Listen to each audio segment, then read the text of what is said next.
Hello guys, welcome to my channel. Episode 5 के start में हारा जैकूबी के घर में नहाने के बाद टॉवल में बाहर आ जाती है। इसके बाद जैकूबी नहाने जाता है और यहाँ हारा जैकूबी की फोटो देख रही होती है। तभी घर में जैकूबी की मॉम आ जाती है और वो हारा को टॉवल में देख लेती है और फिर ये दोनों एक दूसरे को देखकर चिल्लाती है। तभी हारा का टॉवल नीचे गिर जाता है और ये दोनों फिर से चिल्लाती है। चिल्लाने की आवाज सुन के जैकूबी भी बाहर आ जाता है और हारा जाके एक प्लांट के पीछे छुप जाती है। इसके बाद हारा ये सारी बातें सुनबिया को बताती है और यहाँ हमें इनकी बातों से पता चलता है कि जैकूबी की मॉम नेक्स्ट वीक आने वाली थी, लेकिन वो जैकूबी को सरप्राइज देने के लिए कुछ दिन पहले आ गई। वो जैकूबी को सरप्राइज देना चाहती थी। तो सुनबिया पूछती है कि इसके बाद तो उन्होंने तुम्हें घर से बाहर निकाल दिया होगा। तो हारा बताती है कि इसके बाद वो होटल में रहने चली गई और बताती है कि जैकूबी ने उनसे फोन पे बात की थी, वो मेरे साथ डिनर करना चाहती है ताकि वो मुझसे माफी मांग सके और बोलती है कि मेरी वजह से उन्हें होटल में रहना पड़ा। जैकूबी ने मुझे बताया था कि उन्हें होटल में रहना पसंद है और बहुत कंफर्टेबल भी लगता है। सुनबिया बोलती है कि तुमने उन्हें इम्प्रेस करने के लिए उन्हें पहली बार में अपनी नेकेड बॉडी दिखा दी। और हारा बोलती है कि मैं उन्हें इम्प्रेस करने के लिए ये सब क्यों करूंगी और बोलती है कि मैं उनकी डॉटर इन लॉ नहीं हूँ और मैंने और जैकूबी ने कल ही तो डेट करना स्टार्ट किया है और बोलती है कि मैंने बहुत मुश्किल से उससे रिलेशन स्टार्ट किया है और मुझे उसकी फैमिली से मिलने की क्या जरूरत है और बोलती है कि क्या पता कल हमारे बीच में क्या हो जाए। तो सुनबिया बोलती है कि वो तुमसे फ्लर्ट नहीं करता है और तुम्हारा ध्यान भी रखता है, इसका मतलब है वो तुम्हें बहुत पसंद करता है। दूसरी तरफ गुनवा सिवक से कुछ पैसे मांग रहा होता है तो सिवक बोलता है कि मेरे पास पैसे नहीं है और सिवक बोलता है कि तुमने कहा था कि तुम्हारा घर अच्छा है तो तुम अपना घर क्यों चेंज करना चाहते हो। तो गुनवा बोलता है कि प्रॉब्लम घर में नहीं है बल्कि रिलेशन में है और अब मेरा रिलेशन घर के मालिक की बेटी के साथ है और बोलता है कि इसलिए मैं अपना घर चेंज करना चाहता हूँ। इसके बाद गुनवा किशोई से मिलता है और बोलता है कि मुझे लगता है कि मैं दाउल के लिए अच्छा फादर नहीं हूँ। तो किशोई बोलती है कि दाउल तुम्हारे साथ बहुत एंजॉय करती है और तुम अच्छे से दाउल का ध्यान रखते हो। गुनवा बोलता है वो तब की बात है जब वो मेरे क्लाइंट की बेटी थी। किशोई बोलती है कि तुमने बताया था कि तुम उनवियोल का ध्यान रखते थे जब तुम्हारी मॉम काम पर जाती थी। गुनवा बोलता है कि मैं इस बारे में बात नहीं करना चाहता हूँ और बोलता है कि तुम्हारा मुझसे दाउल का पापा बनना पूछना गलत नहीं है क्योंकि तुम्हें लगता है कि मैं बच्चों के साथ बहुत अच्छा हूँ। तो किशोई बोलती है कि ऐसा नहीं है, मैं तो बस दाउल के लिए एक बेबी सिटर देख रही हूँ। तो गुनवा बोलता है कि ये भी तो इसी का पार्ट है। तो किशोई बोलती है कि हम दोनों का ही डिवोर्स हो गया और तुम अभी किसी को डेट नहीं कर रहे हो। तो गुनवा किशोई को बोलता है कि मैं इस बारे में सोचूंगा और यहाँ गुनवा सिवक के साथ होता है और उसे सब कुछ बता रहा होता है। तो सिवक बोलता है कि तुम्हें देख के लगता है कि तुम उसे डेट नहीं करना चाहते हो। तो गुनवा बोलता है कि ये सब बहुत मुश्किल है। तो सिवक बोलता है कि तुम किसी ऐसे को डेट करना चाहते हो जो अनमैरिड हो। जो सुनकर सुनबिया वहाँ आ जाती है और बोलती है कि गुनवा किसी अनमैरिड को डेट करना चाहता है और वो वहाँ हारा को भी बुलाती है और बताती है कि तुम्हारा एक्स हस्बैंड किसी अनमैरिड को डेट करना चाहता है। इसके बाद गुनवा वहाँ से चला जाता है और सुनबिया सिवक को मैसेज करके 7 बजे उसी होटल में मिलने के लिए बुलाती है। इसके बाद जब हारा अपने कैबिन में जाती है तो सीओ होंग उसकी कैबिन में आती है और वो बहुत परेशान होती है और यहाँ सीओ होंग हारा से पूछती है कि आजकल तुम कितने केस पे काम कर रही हो और तुम बहुत बिजी हो क्या। तो हारा सीओ होंग को बोलती है कि मैं बिल्कुल भी बिजी नहीं हूँ और अगर आप मुझे कोई काम देना चाहती हो तो दे सकते हो। फिर सीओ होंग हारा को बताती है कि मेरी बेटी जिसे मैंने लास्ट टाइम तब देखा था जब वो 13 साल की थी, वो मेरे पास आई थी क्योंकि उसके हस्बैंड ने उसके अगेंस्ट डिवोर्स कंप्लेंट फाइल की है और बताती है कि मेरे एक्स पति मून ने मेरी बेटी सना की शादी एक गरीब फैमिली में करा दी ताकि मेरा सन-इन-लॉ पार्क सुन घर जमाई बनकर रहे और इसलिए पार्क सुन सिन्हा से डिवोर्स लेना चाहता है। तो हारा बोलती है कि सिन्हा का डिवोर्स उसके पिता मून के कारण हो रहा है। इसके बाद जब हारा अपने कैबिन में बैठ के सन्ना का केस पढ़ रही होती है तभी उसके पास जैकूबी का कॉल आता है और जैकूबी हारा से पूछता है कि तुम आज रात क्यों नहीं आ सकती और बताता है कि मेरी मॉम ने आज रात एक रेस्टोरेंट में एक्सपेंसिव डिनर प्लान किया है ताकि वो तुमसे माफी मांग सके। तो हारा बोलती है कि मैं एक बहुत इंपॉर्टेंट केस पर काम कर रही हूँ और मैं नहीं आ सकती हूँ। तो जैकूबी बोलता है कि मैंने मॉम को बोला था पर वो जिद कर रही हैं और बोलता है कि अगर हमने उनके साथ डिनर नहीं किया तो यूएस जाने के बाद भी ये बात उन्हें परेशान करेगी। तो हारा जैकूबी से पूछती है कि तुम्हारी मॉम यूएस कब जा रही है। नेक्स्ट सीन में गुनवा जब घर को साफ कर रहा होता है तभी वहाँ किशोई की मॉम आती है और वो गुनवा को बताती है कि दाउल के डिस्चार्ज होने की खुशी में हम छत पर पार्टी कर रहे हैं और वो गुनवा को भी पार्टी में इनवाइट करती हैं। इसके बाद ये सभी साथ में एंजॉय करते हैं। नेक्स्ट सीन में हारा जैकूबी और उसकी मॉम के साथ डिनर कर रही होती है और यहाँ जैकूबी की मॉम हारा से माफी मांगती है जो लास्ट टाइम हुआ था उसके लिए और बोलती है कि जो पास्ट में हुआ उसे भूल जाओ और ये सोचो कि ये हमारी फर्स्ट मीटिंग है। और यहाँ जैकूबी की मॉम हारा को बोलती है कि मुझे जैकूबी ने बताया कि तुम एक डिवोर्स लॉयर हो और बोलती है कि जो लोग तुम्हारे पास डिवोर्स के लिए आते हैं उन्हें समझना तुम्हारे लिए मुश्किल होगा क्योंकि तुम्हारी अभी तक शादी नहीं हुई है और बोलती है कि तुमने अगर कभी शादी नहीं की तो तुम्हें तुम्हारे क्लाइंट को समझना और भी मुश्किल हो जाएगा। तो हारा बताती है कि मेरी एक बार शादी हो चुकी है और डिवोर्स भी हो चुका है लेकिन मेरे कोई बच्चे नहीं हैं। जो सुनकर जैकूबी की मॉम चौंक जाती है और जैकूबी को बोलती है कि तुम्हें हारा के बारे में पहले सब पता लगा लेना चाहिए था। फिर जैकूबी की मॉम हारा को बोलती है कि जैकूबी का अभी एक भी बार डिवोर्स नहीं हुआ है और वो उतना मैच्योर भी नहीं है और बोलती है कि तुम किसी ऐसे को डेट करो जो मैच्योर हो और जिसका एक बार डिवोर्स भी हो चुका हो। तो तो हारा बोलती है कि मुझे एक्सपीरियंस है, लेकिन मैं भी अभी तक उतनी मैच्योर नहीं हूँ। इसके बाद जैकूबी बोलता है कि मुझे लगा कि मुझे यहाँ किसी से मुझे डिवोर्स देने के लिए भीख मांगनी पड़ेगी। और फिर ये लोग साथ में अच्छा टाइम बिताते हैं और साथ में एंजॉय करते हैं। नेक्स्ट सीन में गुनबा किसोई और दावुल के साथ अच्छा टाइम बिताता है और यहाँ दावुल गुनबा को नेक्स्ट वीक भी आने के लिए बोलती है। तो गुनबा दावुल को बोलता है कि अगर मैं नेक्स्ट वीक फ्री होऊंगा तो मिलूंगा। तो दावुल गुनबा को बोलती है कि नेक्स्ट वीक मेरा बर्थडे है। तो गुनबा दावुल को बोलता है कि अगर मैं बिजी भी हुआ तब भी तुम्हारा गिफ्ट भेज दूंगा और बताओ कि तुम्हें गिफ्ट में क्या चाहिए। तो दावुल गुनबा से गिफ्ट में लिपस्टिक मांगती है। इसके बाद गुनबा घर आके एक बॉक्स से निकालता है जिसमें कुछ खिलौने होते हैं और एक फोटो भी होती है, जिसे देख के गुनबा इमोशनल हो जाता है। नेक्स्ट सीन में सियो होंग अपनी बेटी सना को बोलती है कि तुम्हारे पति के पास बहुत से सबूत हैं जिससे हमें प्रॉब्लम हो सकती है, इसलिए कुछ भी करके उसे एडजस्टमेंट के लिए कन्विंस करो। तो सना बोलती है कि क्या वो कन्विंस होगा और बताती है कि जब मैंने उससे अपने घुटनों पर बैठ के रिक्वेस्ट की थी वो तब भी नहीं माना था। तो सियो होंग सना से पूछती है कि तुम्हें अपने पति में सबसे ज्यादा क्या अच्छा लगता है। तो सना बताती है कि वो कभी गुस्सा नहीं होते और बहुत प्यार से बात करते हैं और बहुत केयरिंग भी है। इसके बाद कोर्ट में हस्बैंड पार्क सुन का लॉयर बोलता है कि हम एडजस्टमेंट नहीं करना चाहते हैं। तो सियो होंग बोलती है कि एक बार बात करने के बाद एडजस्टमेंट करना है या नहीं ये आप डिसाइड करो। तो लॉयर बोलता है कि हमने इस मैटर को अच्छे से डिस्कस किया है। इसके बाद हारा सियो होंग को बोलती है कि हमें हाउसकीपर को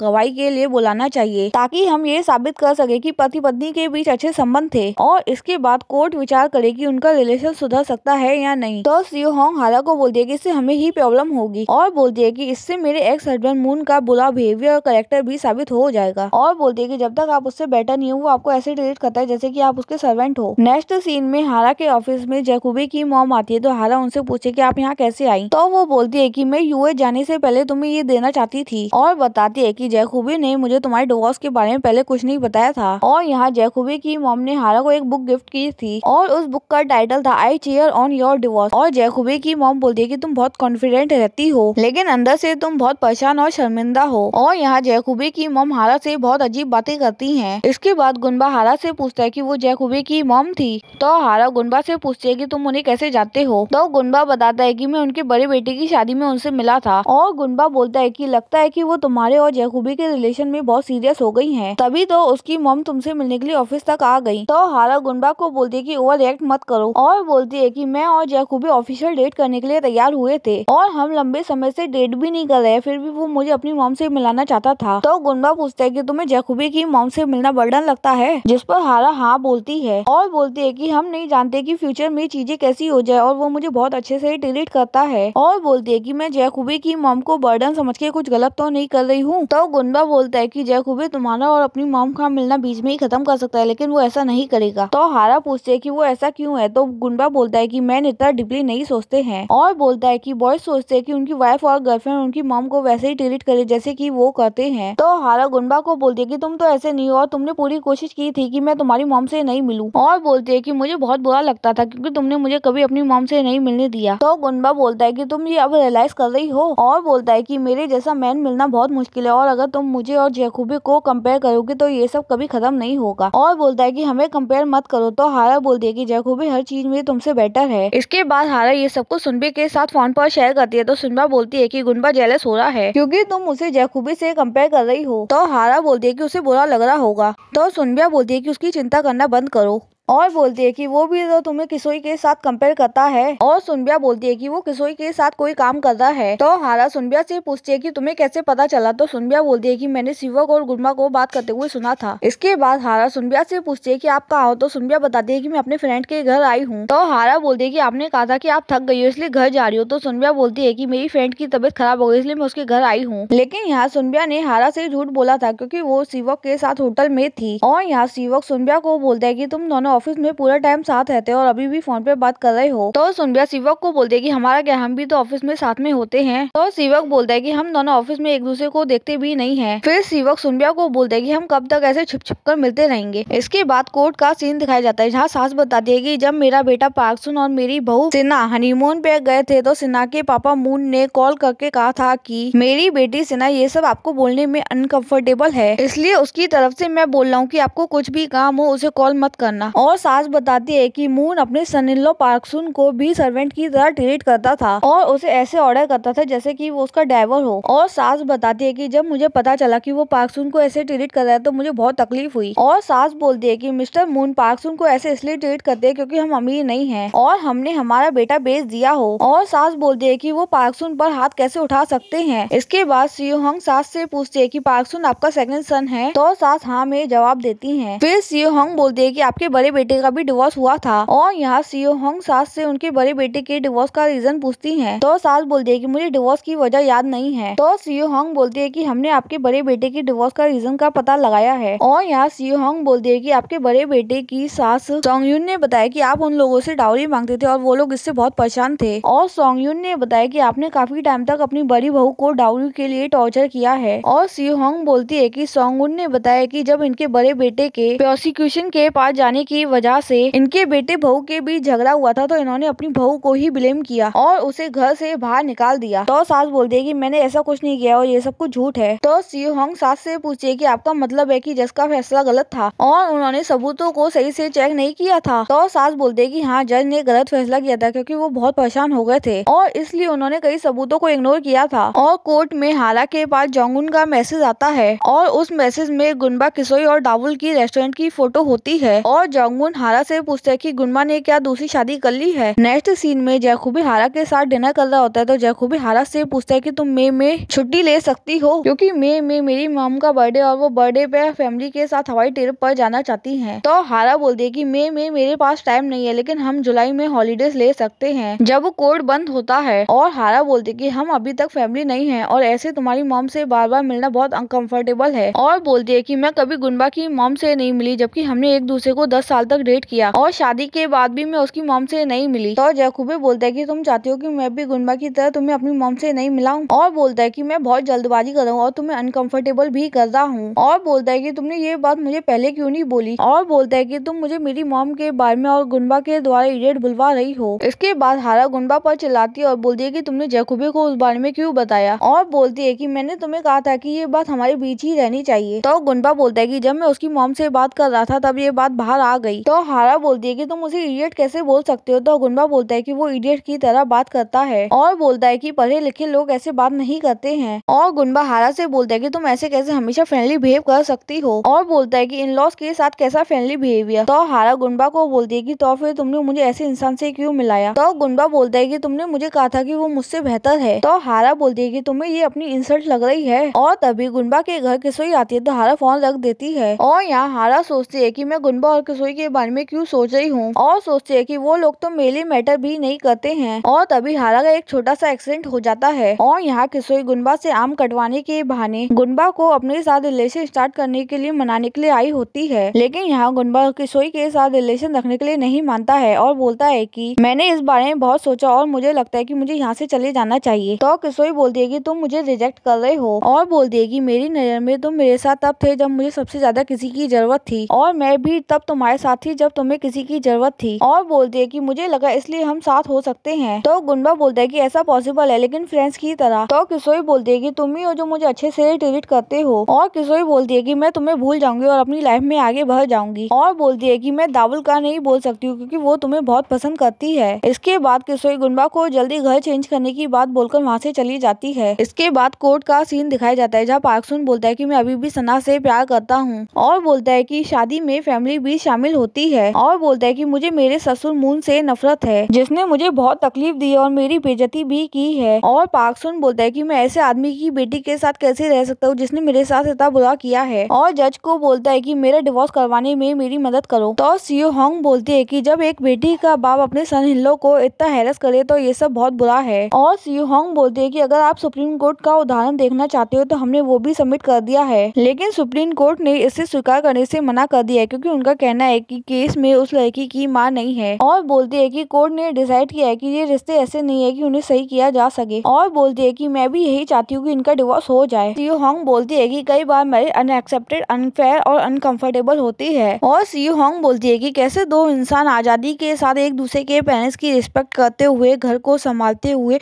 और प्रॉब्लम को साथ फेस करते हुए साथ में कैसे रहे ये आप इनको सिखाएं। और ऑफिस में हारा के कलीग हारा से पूछते हैं कि क्या इस सब के बाद भी हम केस हार गए। तो हारा बताती है कि जज ने सीधे एडजस्टमेंट करने के लिए बोल दिया है और कहा है कि ये इनका आखिरी मौका है। तो दूसरी कलीग बोलती है कि अगर एडजस्टमेंट फेल हो गया तो हम केस हार जाएंगे। तो हारा बोलती है कि मुझे नहीं पता और बोलती है कि ये केस पुराने केस से थोड़ा मुश्किल है और बताती है कि जज को देख के लग रहा था कि वो डिवोर्स का फैसला सुना देंगी। तो कलीग बोलते है कि फिर भी आप किसी तरीके से एडजस्टमेंट कराने के लिए कामयाब हो गई। और हारा बोलती है कि ऐसा इसलिए हुआ क्योंकि सी होंग अपने एक्स हस्बैंड से मिलने के लिए गई थी कि वो इस केस के की पॉइंट थे और उन पर ही सारा केस डिपेंड करता था। और हारा बोलती है कि हमें इस चीज का ध्यान देना होगा कि सी होंग के एक्स हस्बैंड सुधर जाए और दोबारा अपनी बेटी की मैरिज लाइफ में इंटरफेयर नहीं करे। तो सीवक बोलता है कि सी होंग अपने एक्स हस्बैंड से डिवोर्स के बाद फर्स्ट टाइम मिलने गई हैं। तो हारा हाँ बोलती है और बोलती है कि पता नहीं कैसे सी होंग ने उन्हें कन्विंस किया होगा। इसके बाद दिखाया जाता है कि जब सी होंग अपने हस्बैंड मून से मिलने गई थी तो मून ने कहा था कि उनका डिवोर्स होने दो और कहा था कि तुम 20 साल पहले अपने बच्चों को छोड़ के चली गई थी और अब अचानक से उनकी माँ बनकर आ गई हो। और मून ने सी होंग को बोला था कि तुम्हें नहीं पता कि मैं मैरिज के कितने अगेंस्ट हूँ और बोलते है कि वो लड़का बहुत गरीब है और उसके पास एक अच्छी जॉब भी नहीं है और बोलते है कि उनका डिवोर्स होने दो और बोलते है कि यहाँ और भी अच्छे लड़के हैं। और मून बोलते है कि सना को सही फैसला लेना नहीं आता है, वो तुम पर गई है और अभी तक सी होंग ने एक वर्ड भी नहीं बोला होता है। इसके बाद मून सी होंग से पूछते है कि हम कहाँ जा रहे हैं। तो सी होंग बोलती है कि हम साथ में मरने जा रहे हैं। और सी होंग बोलती है कि जब मैंने 20 साल पहले घर छोड़ा था तो मुझे विश्वास था कि तुम्हारी मॉम कितनी भी बुरी हो लेकिन वो बच्चों को अच्छी तरीके से बड़ा करेंगी क्योंकि उनका उनसे खून का रिश्ता है। और सी होंग बोलती है कि बच्चों को बड़ा होने के लिए पैसों की नहीं बल्कि एक ऐसे इंसान की जरूरत होती है जो उन्हें सही गलत की समझ दे सके, लेकिन तब मुझे ये सब कुछ नहीं पता था। तो मून बोलते है कि पागल हो गई हो, ये क्या बोल रही हो। तो सी होंग मून को बोलती है कि तुम्हें पता भी है कि प्यार क्या होता है और तुम्हें पता है कि पेरेंटिंग एटीट्यूड क्या होता है और सिद्धांत क्या होते हैं। और सी होंग बोलती है कि पता नहीं मैंने कैसे तुम्हारे जैसे इंसान को अपने बच्चे सौंप दिए और बोलती है कि सना कैसे बिना आस के मेरे पास आई थी। फिर सी होंग बोलती है कि मैं तुम्हारे जैसे आदमी से बात नहीं कर सकती हूँ और बोलती है कि एक ही तरीका है मेरे पास्ट के पाप का प्रायश्चित करने का, तुम्हारे साथ समुद्र में डूब जाना। जिसके बाद मून घबरा जाता है और बोलता है कि तुम पागल हो गई हो क्या। तो सी होंग बोलती है कि तुम्हें नहीं पता कि मैं 20 साल पहले ही पागल हो गई थी जब मैंने तुम पर डिवोर्स केस किया था। फिर सी होंग मून से पूछे कि तुम एग्रीमेंट पे साइन करोगे या नहीं और बोलती है कि इस एग्रीमेंट के हिसाब से तुम बच्चों की मैरिड लाइफ में इंटरफेयर नहीं कर सकते हो और बोलती है कि अगर तुम साइन नहीं करोगे तो अभी साथ में मर जाते हैं। और यहाँ सी होंग कार स्टार्ट कर देती है और यहाँ मून बहुत डर जाते हैं और चिल्ला चिल्लाकर कार रोकने के लिए बोलते हैं। इसके बाद सी होंग वो एग्रीमेंट अपनी बेटी सना को देती है और सना वो एग्रीमेंट देख के बहुत खुश हो जाती है। और सी होंग सना को बोलती है कि एडजस्टमेंट स्टार्ट होने से पहले इस एग्रीमेंट को अपने पति के पास ले जाओ और उसे मनाने की कोशिश करो। और यहाँ सना पार्क सुन के पास जाने से घबरा रही होती है तो सी होंग बोलती है कि कोर्ट का एडजस्टमेंट स्टार्ट होने के बाद हम इसे रोकने के लिए अपील नहीं कर सकते हैं और बोलती है कि ये सब हमें अभी करना होगा। तो सना सी होंग को बोलती है कि आप मेरी जगह उससे मिल सकती हो। तो सी होंग बोलती है कि ये सब तुम्हें खुद करना होगा। और सी होंग बोलती है कि मुझे पछतावा है कि मैंने तुम्हें अकेला छोड़ दिया और तुम्हारे फादर को तुम्हारी लाइफ हैंडल करने दी। और सी होंग बोलती है कि अब से तुम अपनी लाइफ खुद हैंडल करोगी और बोलती है कि अब से मैं तुम्हारे साथ हूँ और तुम्हारा ध्यान रखूंगी। इसके बाद हारा अपने फादर से बात करती है तो गुंबा पूछता है कि तुम्हारे फादर बीमार है। तो हारा बोलती है कि ऐसा कुछ नहीं है और बोलती है कि सी होंग और उनकी बेटी को देख के मुझे मेरे पेरेंट्स की याद आ गई। और गुंबा से पूछती है कि क्या तुम्हारा अभी भी अपनी मॉम के साथ झगड़ा चल रहा है, जिस पर गुंबा कुछ नहीं बोलता है। तो हारा बोलती है कि कब तक अपनी मॉम से झगड़ा करोगे। तो गुंबा बोलता है कि तुम्हारा क्या, तुमने जैकूबी से बातचीत स्टार्ट कर ली, यहाँ अभी भी तुम्हारा झगड़ा उससे चल रहा है। तो हारा गुंबा को बोलती है कि तुमने मुझे अपनी जैसा समझकर रखा है क्या, और बताती है कि मेरा और जैकूबी का झगड़ा उसी दिन खत्म हो गया था। और बताती है कि जिस दिन मेरा एक्सीडेंट हुआ था उस दिन मेरे पास जैकूबी का कॉल आया था और जब मैंने उसे एक्सीडेंट का बताया तो वो मुझसे बार बार मेरी लोकेशन पूछा था और मेरी बहुत केयर कर रहा था, इसलिए मैंने उसे अपनी लोकेशन बताई और उसने मेरी कार को भी रिपेयर करवा दिया। और हारा बोलती है कि मैंने दोबारा जैकूबी को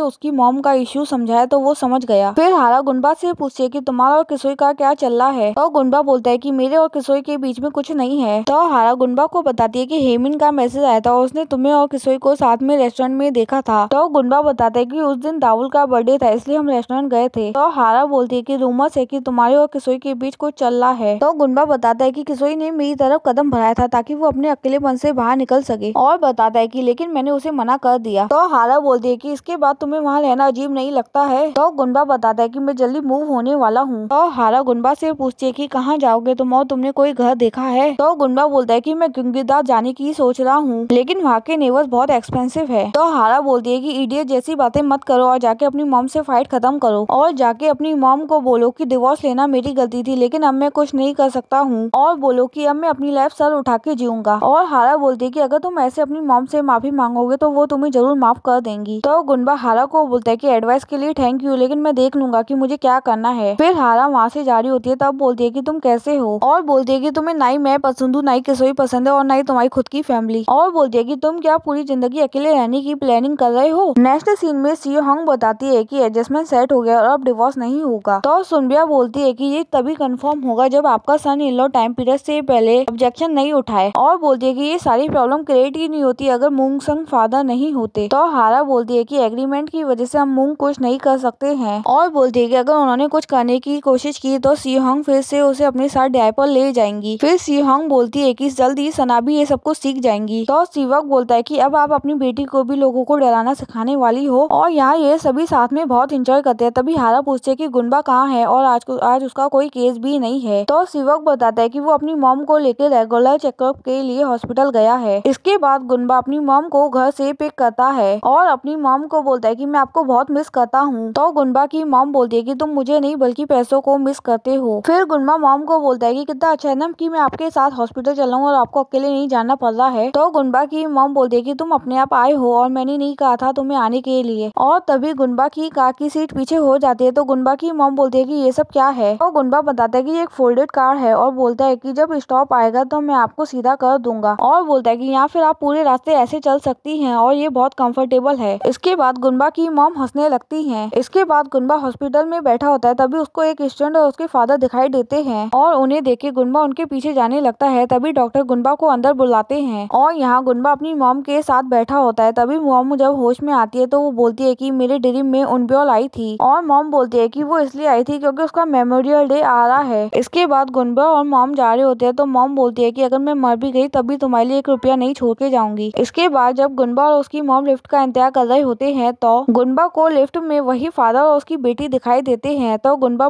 लिफ्ट में अपनी मॉम को नहीं जाने देता है, और तभी वो फादर गुनबा को कॉल लगाते हैं, और वो गुनबा के फादर इन लॉ होते हैं। तो गुनबा अपनी मॉम को अकेले जाने के लिए बोलता है, और फादर इन लॉ का कॉल उठाता है, और ये एपिसोड यहीं खत्म हो जाता है। Thank you for watching. Please like, share, comment and subscribe.